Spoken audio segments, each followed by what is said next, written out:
मैं जब Congress party join कर रहा था तो मैंने कांग्रेस के प्रदेश कार्यालय में एक बात कही थी। गहलोत जी भी बैठे थे, प्रदेश अध्यक्ष जी बैठे थे। मैं उस समय कांग्रेस पार्टी ज्वाइन कर रहा हूं जब कांग्रेस छोड़ छोड़ के लोग भाग रहे हैं, और मैंने एक बात कही कि सीधे सीधे धारा में तो पानी में, नाली में मरी हुई मछलियां भी बह जाती है। नदी की धारा के विपरीत अगर कोई चढ़ता है तो जिंदा व्यक्ति चढ़ता है, जिंदा व्यक्ति।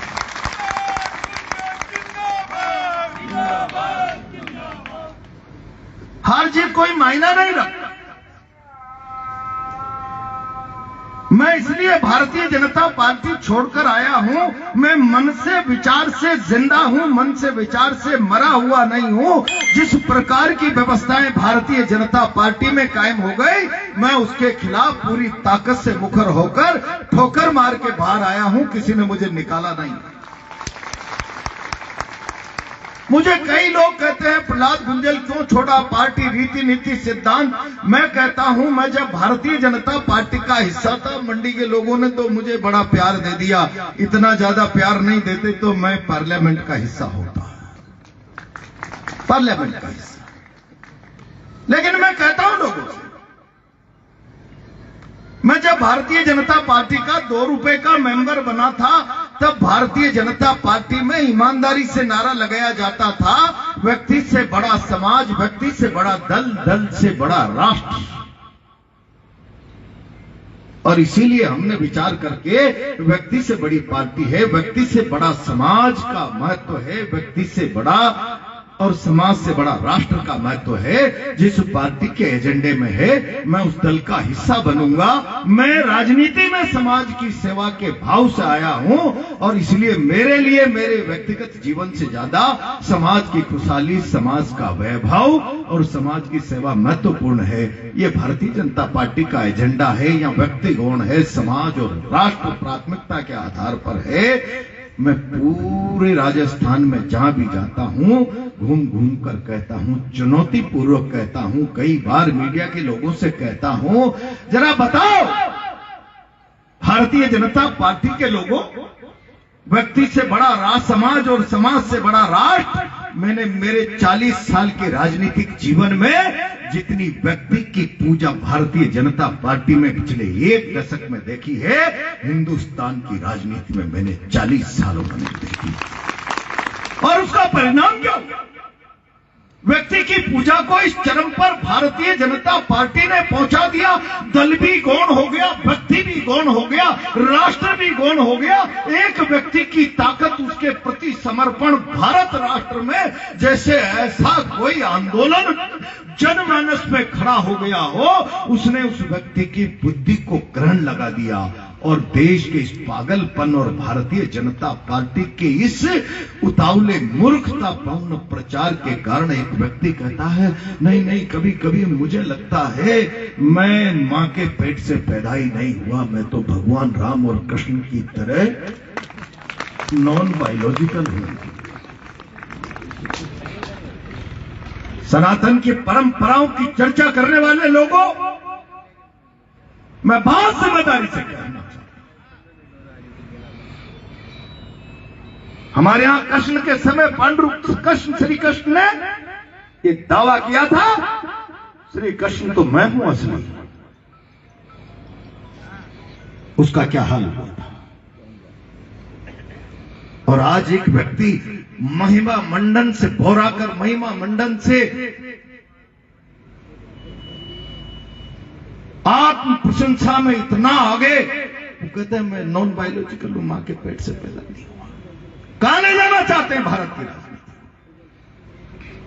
और मुझे तकलीफ है, कांग्रेस का कार्यकर्ता चुपचाप बैठा है।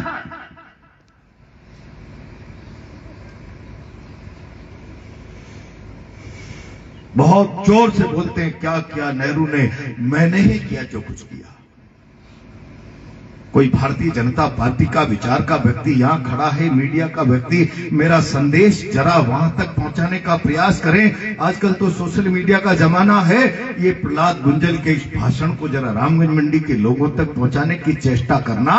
मैं मोदी का पल्लू छोड़कर कांग्रेस में क्यों आया हूं, इस विचार को आजाद के सामने कहना चाहता हूं। ये मुल्क आजाद हुआ, मुल्क आजाद, और मुल्क आजाद होने के बाद फूट डालो राज करो की नीति के आधार पर अंग्रेजों ने धर्म के आधार पर दो देशों का निर्माण कर दिया। पाकिस्तान मुसलमान का देश होगा, हिंदुस्तान हिंदू का देश होगा। धर्म के आधार पर देश की सीमाओं का बंटवारा कर दिया। और जब देश आजाद हुआ तो दुनिया के सबसे ताकतवर देश अमेरिका के राष्ट्रपति के पास भारत के प्रधानमंत्री और जवाहरलाल नेहरू और पाकिस्तान के प्रधानमंत्री जिन्ना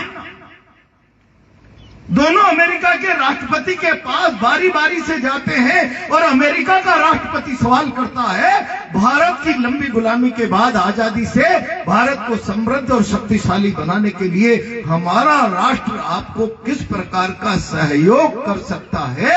जवाहरलाल नेहरू का सवाल जवाब था, हमें अगर सहयोग करना चाहते हो तो अमेरिका के तर्ज पर हमको भारत में आईआईटी चाहिए, हमें एग्रीकल्चर में क्रांति के लिए बाखड़ा नांगल जैसे बांध चाहिए, हमें औद्योगिक क्रांति के लिए बड़े बड़े कल कारखाने चाहिए, निजी और सार्वजनिक क्षेत्र के। और जब जिन्ना से पूछा कि आपको क्या चाहिए, बाकी तो हम सब कर लेंगे, असला चाहिए, लड़ने का असला चाहिए। देश की आजादी के बाद केवल असले की भाषा अपने देश को पढ़ाने के कारण आज विद्वेष की, राग की, असले की भाषा पढ़ाने के कारण आज पाकिस्तान अपने कर्मों से जर्जर देश बना हुआ है। और आजादी के बाद भारत को असले से, विद्वेष से, विकार से दूर निकालकर आईआईटी की भाषा पढ़ाने वाले जवाहरलाल नेहरू की नीतियों का परिणाम आज भारत दुनिया की 5वें नंबर की शक्ति बनकर खड़ा हो रहा है।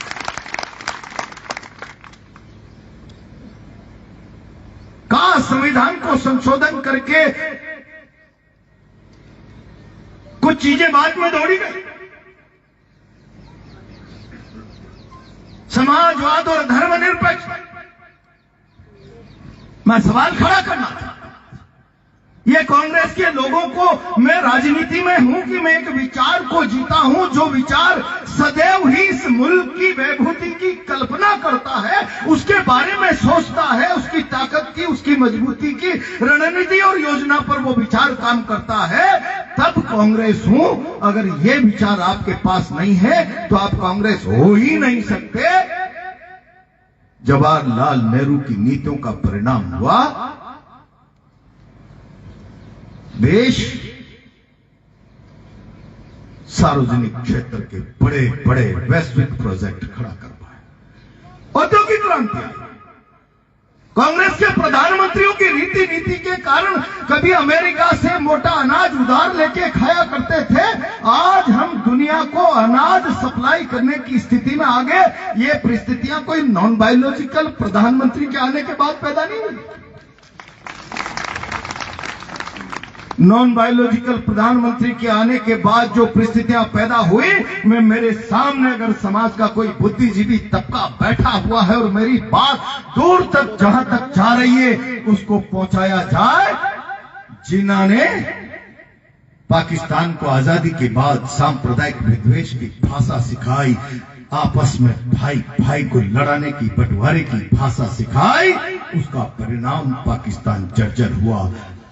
नेहरू ने IIT, एम्स, बाखड़ा, नंगल, धर्मनिरपेक्ष सामाजिक सद्भाव की भाषा सिखाई। उसका परिणाम भारत ताकत में खड़ा है। अब आजादी के 75 साल बाद जब अमृत महोत्सव मनाए जाने का नौटंकी भरा अभियान चल रहा है, तब भारत को सांप्रदायिक उन्मादी बनाकर जिन्ना के सोच के नजदीक ले जाने का प्रयास किया जा रहा है। जिन्ना के सोच के नजदीक ले जाने का प्रयास किया जा रहा है। कोई भी देश उन्मादी बनकर वैचारिक दृष्टि से अपने ताकतवर मुकाम को हासिल नहीं कर सकता।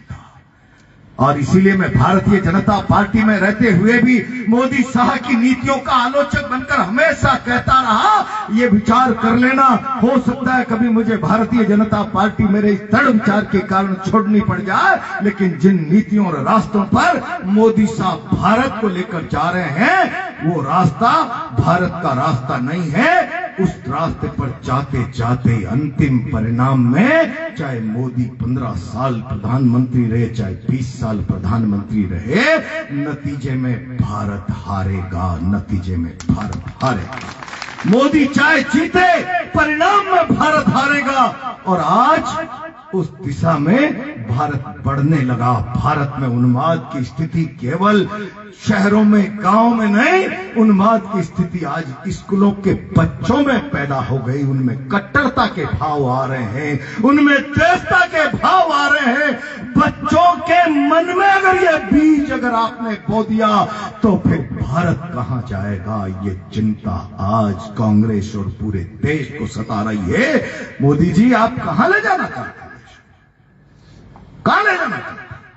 और इसीलिए मैं आज कांग्रेस के कार्यकर्ताओं से कहना चाहता हूं, मुझे लगता है हम खाली कांग्रेस हैं, इतना सा राजनीति की समझ लेकर हम लोग काम कर रहे हैं। विचार क्या है, किसको हम जी रहे हैं, ये किसी के सोच के दायरे में ही नहीं बचा। और इसीलिए मैंने कहा, भैया बैठक में आओ, कुछ गहन करो, कुछ पाओ, तो फिर बैठक का हिस्सा बनो। एक बैठक में 4 बैठक में करो। अब मुझे अपनी बात खत्म ही करनी पड़ेगी, क्योंकि आप लोगों ने व्यवस्था कर दी, तो इतनी सारी बात तो मैंने उस भूमिका पर बना दी। हम बैठक का हिस्सा क्यों बने? और इसलिए एक विचार को लेकर जाना पड़ेगा। मुझे सुल्तानपुर का कार्यक्रम दिख रहा है। मैं आज कार्यकर्ता बंधुओं और लंबी बात नहीं करूंगा, लेकिन मैं इतना जरूर आज आपसे कहना चाहता हूं, अभी सलाम भाई को भाषण करने के लिए जब खड़ा किया गया तो भाषण नहीं थी, पीड़ा थी। और भानु जी जब भाषण करने के लिए खड़े हुए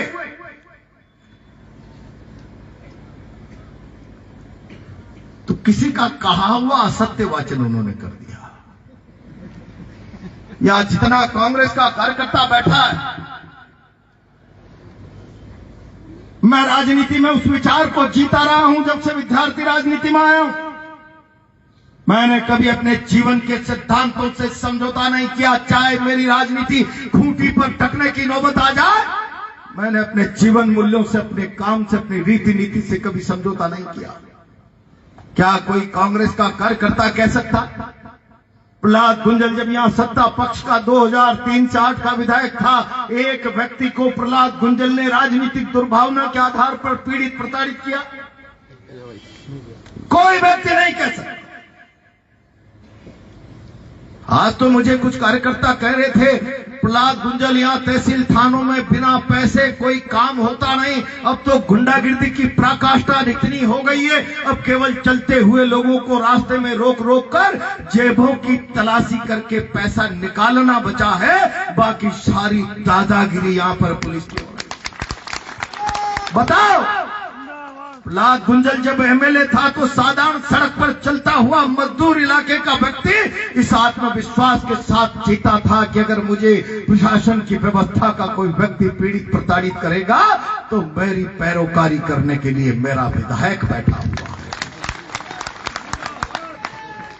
अब नारे मत लगाओ, अगर प्रहलाद गुंजल चुनाव हारा है तो आपने उस विचार का खून किया है जो विचार आम आदमी की तकलीफ के लिए अपना अस्तित्व दांव पर लगाने के लिए खड़ा हो जाता था। आपने कत्ल किया है उस विचार का जो आम आदमी के दर्द को अपने सीने में पालकर चट्टान की तरह खड़ा हो जाया करता था। केवल मीठी गोली खाने की आदत रामगंज मंडी की पड़ जाए, मीठी गोली खाने की। जी याद है, मैं आज ये बखान नहीं करना चाहता, मुझे याद है यहाँ जसवंत सिंह जी जैसे बड़े नेता सांसद रह गए, हरि कुमार जी मंत्री और कोई बहुत सारे मंत्री। मैं जब मंडी में आया था तो बोला प्रहलाद गुंजल चेचट में महिला डॉक्टर दाखिली बांध 25 साल से मांग रहे हैं। बड़े बड़े मंत्री और नेता, प्रहलाद गुंजल तो न बड़ा नेता था न बड़ा मंत्री था। ये चीजें प्रहलाद गुंजल 5 साल में इस मंडी को देकर गया, 5 साल के अंदर, 5 साल। कोई गांव बचा है जिसमें प्रहलाद गुंजल ने कहा 5वीं पास करके कोई बच्ची दूसरे गांव में मिडिल पढ़ने नहीं जानी चाहिए। एक एक गांव को मिडिल स्कूल, 2.5 पंचायतों को 33 केवी, 2.5 पंचायतों को 33 केवी। और मुझे तो याद आ रहा है, बड़े बड़े दावे करते हैं 3 फेज की बिजली किसानों को 6 घंटे देंगे, 8 घंटे देंगे। ऊर्जा मंत्री जी तो आजकल कह ही रहे हैं विकास से वोट नहीं मिलते, आप मिलते जुलते रहो, मीठी गोलियां बांटते रहो, उससे वोट मिलेगा। लेकिन मुझे याद है मेरे बगल में मुख्यमंत्री का जिला हुआ करता था और 132 220 मोड़क से भवानी मंडी और झालावाड़ को 24 घंटे बिजली मिला करती थी। मैं आज इस मंच से कह रहा हूं, मैंने मुख्यमंत्री जी से और बिजली के अधिकारियों से कहा मोड़क 220 अगर 24 घंटे झालावाड़ भवानी मंडी को बिजली देगा तो मंडी भी 24 घंटे बिजली लेगी, वरना चंफर काट दूंगा, चंफर काट। बताओ, 5 साल प्रहलाद गुंजल के रहते हुए 24 घंटे बिजली, 24 घंटे। मैंने कई बार विधानसभा में यह कहने का प्रयास किया, क्या तमाशा है, शासन की नीतियां मुझे ठीक नहीं लग रही। मैं शासन का इतना बड़ा महत्वपूर्ण व्यक्ति तो नहीं हूं कि सारी नीतियों को लाइन खींचकर बदल दूं, लेकिन मेरे मन पे पीड़ा होती है कि अगर फतेहपुर के गांव में पेड़ के इधर कोई फैक्ट्री लगाकर कनेक्शन लेने जाए तो सुबह जाए और शाम को आ जाए, और मेड़ के उधर कोई कृषि का कनेक्शन लेने जाए दूसरे हिस्से में, तो उसकी सुबह जाने के बाद शाम पढ़ते पढ़ते 10 साल बीत जाते हैं, वो रोता रहता है। और इसीलिए अब सार्वजनिक जीवन की मर्यादा के कारण बहुत जोर से नहीं कहना चाहता, मैंने कह दिया था आंख मींच लेना। सरकार के हिसाब से उसकी शाम तो 10 साल में होगी, मेरे हिसाब से तो हो गई। कोई आंकड़े उतारने की हिम्मत करता था? करता था हिम्मत? एक विचार भरी थी किसी की? इतनी ताकत, इतनी सेवा मंडी की करने के बाद कोई कसर नहीं छोड़ी। आज अगर आप आ रहे होंगे तो मोड़क से लेकर मंडी तक का फ्लाईओवर प्रहलाद गुंजल मंजूर करा के गया है। आज मंडी का अगर कोई रेफरल अस्पताल है तो प्रहलाद गुंजल उसको बना के गया है। चेचट में महिला डॉक्टर की जगह बड़ा अस्पताल सीएससी का अगर कोई बनाकर गया तो प्रहलाद गुंजल गया है। और ताखली के अलावा फावा के तालाब से लेकर पाटली से लेकर थाका जी के खड़े तक न जाने कितनी योजनाओं पर मैं आगे बढ़ना चाहता था। मेरे बाद क्या हुआ ये तो भगवान जानता है। लेकिन मैं दोबारा लौट कर आया था कि शायद मुझे मेरे घर की साफ सफाई करने का मौका फिर मिलेगा। मंडी ने मुझे मौका नहीं दिया। अकेले मंडी मुझे जिता देती तो आज मैं भारत की पार्लियामेंट का हिस्सा होगा, भारत की पार्लियामेंट का। मंडी ने मौका मुझे इसलिए नहीं दिया कि मैं जिस साफ सफाई की बात कर रहा हूं, प्रहलाद गुंजल आया था तब लोग कहते थे यहां नगर पालिका का चेयरमैन तो धनिया के व्यापारी बनाते हैं, पंचायत समिति का प्रधान कोटा स्टोन के धनपति लोग बनाते हैं। और प्रहलाद गुंजल ने कहा अब ये परंपरा खत्म होगी, अब तो जो लोगों के सुख दुख में खड़ा होगा वो चेयरमैन प्रधान बनेगा। एक गरीब मास्टर का बच्चा 2-2 बार नगर पालिका का चेयरमैन बना और चेचट में एक छोटी सी दुकान करने वाला एक बच्चा प्रधान बना। उस परंपरा को मैंने तोड़ा। 5-5 हजार के खर्चे जिनके नहीं हुए, मेरे जाने के बाद इस मंडी को क्या ग्रहण लगा कि अब तो तय हो गया, जिसकी जेब में 5 करोड़ होगा वो पालिका का चेयरमैन बनेगा, जिसकी जेब में 2 करोड़ होगा वो प्रधान बनेगा। ये जो रामगंज मंडी की राजनीति में घर में जो गंदगी आई थी, मैं सोच रहा था कि मैं इस गंदगी को झाड़ू लगाकर साफ कर दूंगा, लेकिन उस गंदगी का असर समाज के जनमानस पर इतना पड़ गया कि पार्षद चेयरमैन को वोट देने के लिए लाखों रुपए ले रहा है, पंचायत समिति का सदस्य प्रधान को वोट देने के लिए लाखों रुपए ले रहा है, और चेयरमैन प्रधानी के टिकट के लिए ऊपर के आला कमान के लोग करोड़ों रुपए ले रहे हैं। तो मुझे एक लोकसभा का वोट देते समय 2,000-5,000 रुपए मिल जाए तो मैं क्यों छोड़ूं? केवल इस मानसिकता को, राजनीति के आचरण को पढ़कर जनता का मन दूषित हो गया। राजनीति के चरित्र को, मंडी की को देखकर यहाँ के मतदाता का मन दूषित हो गया, और उसने दूषित और विकारपूर्ण भाव से कुछ अर्थ के आधार पर अपना फैसला बदल दिया, और उसका परिणाम आप समझ सकते हैं। प्रहलाद गुंजल अगर आपकी सेवा में खड़ा होता तो सड़क से लेकर दिल्ली संसद तक रामगंज मंडी की आवाज को कोई हिला नहीं सकता था, और किसी की मां ने दूध नहीं पिलाया कि कोई मंडी के लोगों को प्रताड़ित कर देता। मैंने उस चरित्र को जिया है कि राजनीति में सरकारें जनता को भय का कारण नहीं होती, सुरक्षा की गारंटी होती है। सरकार सुरक्षा की गारंटी, भय का कारण नहीं।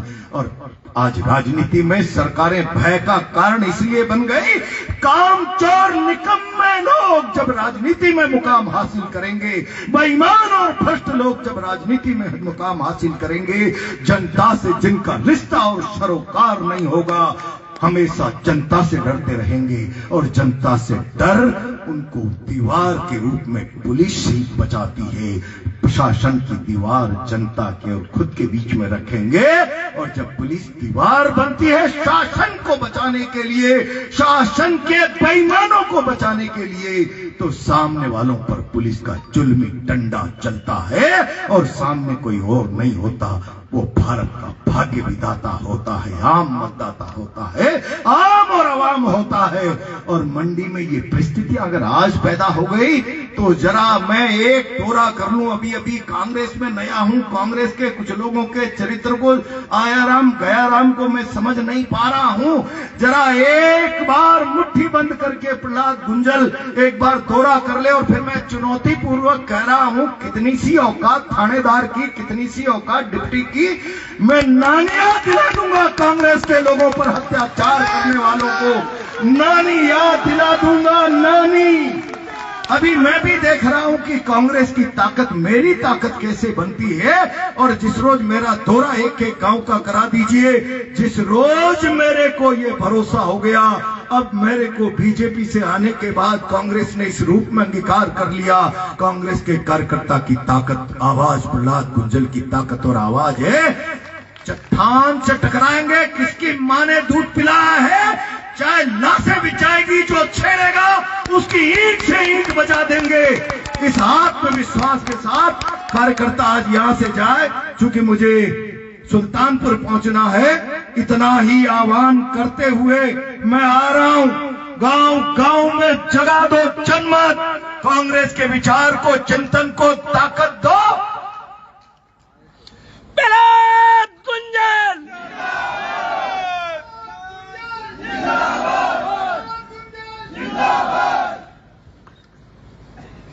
और जो देश को उन्मादी बनाकर स्वयं को भगवान समझने लगे हैं, उन लोगों को उनका रास्ता बताने के लिए तैयार हो जाओ। अगला चुनाव, मैंने मंडी में तो सौगन ले ली है, माला छापा हाथ में नहीं लूंगा। मंडी ये सोचती है, कह दे एक बार कि प्रहलाद गुंजल के साथ हमने उचित न्याय किया है। मंडी न्याय के रास्ते पर हम लाकर खड़ा करेंगे, अगले चुनाव में इसका परिणाम लेकर आएंगे। तब तक कार्यकर्ता डट कर खड़ा हो जाए सेवा के लिए, संघर्ष के लिए। संविधान की बातें बहुत हो गई, मैं केवल इतना कहना चाहता हूं, मोदी जी, अमित शाह जी, लफ्फाजीपूर्ण भाषण भारत की पार्लियामेंट में करने से भारत के संविधान का निर्माण नहीं हुआ। इस संविधान का निर्माण करने के लिए भगत सिंह जैसे न जाने कितने लोगों ने शहादत दी है। इस संविधान को भारत में कायम करने के लिए क्या किया नेहरू ने, ये कहने वाले प्रधानमंत्री जी आप ये जान लो, आप कभी आजादी की लड़ाई में मैं संत बन गया था, चाय बेचता था, ये कोई राष्ट्रीय योगदान नहीं है, आपका आता पता नहीं था। तब जवाहरलाल नेहरू ने इस भारत में संविधान को लाने के लिए 9.25 साल जवानी के इस भारत के अंग्रेजों की जेलों में बिताए हैं, 9.25 साल, तब जाकर ये संविधान आया है। और ये संविधान चंद लोग अगर जिन्ना की भाषा बोलने वाले इस मुल्क में जिंदा थे, जिन्होंने बम और बंदूक के आधार पर संविधान को स्थिर करने की चेष्टा की, तो तीन गांधियों ने इस संविधान के लिए, इस मुल्क के लिए बलिदान दिया है। तीन गांधियों ने। तुम्हारे पास न ऐसा सोच है, न ऐसा विजन है, उन्मादी राष्ट्र को तुम गलत दिशा में मत ले जाओ। ये भारत गंगा जमुनी तहजीब का भारत है। हम बचपन में पढ़ा करते थे, अनेकता में एकता, विविधता में एकता। ये भारत उस कल्चर का भारत है। इस कल्चर को मत मारो, इस कल्चर को बचाने के लिए अब समय आ गया जब कांग्रेस के कार्यकर्ता को दृढ़ता से खड़ा होना है। रामगंज मंडी में तो कितनी सी दम है सत्ता के लोगों की। मैं सबकी एड़ी से लेके चोटी तक की लंबाई और ताकत को जानता हूं। थोड़ा सा अपने आप को मजबूत करो, हम ईंट से ईंट बजा देंगे, नानी याद दिला देंगे, हर जुल्म और अत्याचार का डटकर मुकाबला करेंगे। लेकिन बंदी मुट्ठी और खुली मुट्ठी, या तो मुठ्ठियां रामगंज मंडी में लोकसभा में बिक रही थी, उनको जरा मुझे ठीक करना है। आगे बात समझ, उनको मैं कह रहा हूं या तो माफी मांगकर रास्ते पे आओ कि मुझसे अपराध हो गया, अपराध बोध से ग्रसित हूं, नहीं तो भारतीय जनता पार्टी में जाओ। अब कांग्रेस की मजबूती के रास्ते पर तुम्हारा कोई काम नहीं है। ठीक रास्ते पर आओ, दृढ़ता से आओ, ईमानदारी से आओ, संकल्प के साथ आओ, गलती स्वीकार करके आओ, साथ चलो।